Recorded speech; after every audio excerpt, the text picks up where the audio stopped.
คำว่าบุญนี้เป็นของดีมีค่าราคามันบ่น้อยหลายร้อยหมื่นแสนบ่ลำบากยากแค่ในโขงเขตจักรวาลละบนสวรรค์เมืองภูมิบ่อนเพิ่นโฮมบุญไว้บ่อนเพิ่นไปถึงมองนิรพานบ่อนสุดยอดละขอขอดบุญแต่งไว้คือองค์เงานอพุทโธคำว่าบุญนี้มันบ่ขอดอูยูคือดังเงินทองมันเป็นของภายในต่อไปบ่เห็นหู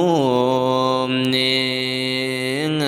มันเป็นของภายในต่อไปบ่เห็นหูก่อนทอผู้เขากาละมองด้วยตาบ่เห็นหุงต่ำหรือสูงในบ่ได้เป็นของใส่กัวสู่นิ้วไผ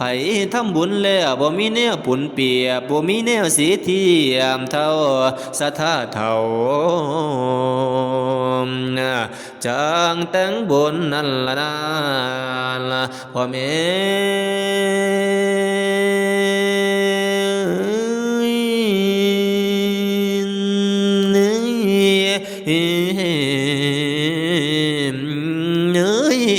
เอ้ย